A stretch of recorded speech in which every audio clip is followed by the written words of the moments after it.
আসসালামু আলাইকুম। ভালো আছেন? ভালো আছেন? রোজা আছেন? জি। আপনি যদি রোজা ভাঙেন তাহলে আমার পক্ষ থেকে আকর্ষণীয় উপহার পাবেন।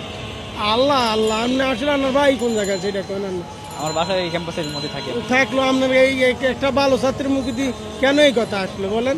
আসলে তাহলে আপনি একজন ভালো ছাত্র, এই কথাটা কেন বললেন?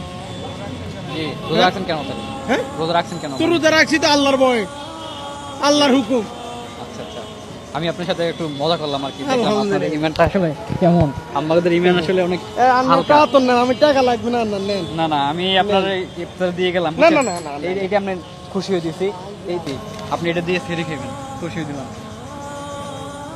রাখেন রাখেন, এটা আমি একটু লাগাই নেই। না, এটা হুরা নিয়ে যান, আমি খুশি হই, এটা নিয়ে যান। এত কিছু এটা কয় টাকা দাম? আমি এটার কথা তো আমার কথা বলবো না, এলে মনে কষ্ট যাবে আমার। আমি এটা আপনাকে গিফট করছি, আপনি আমাকে অনেক বেশি টাকা দিচ্ছেন। আল্লাহ বাঁচা কান্না, আল্লাহ বড় বানা কান্না।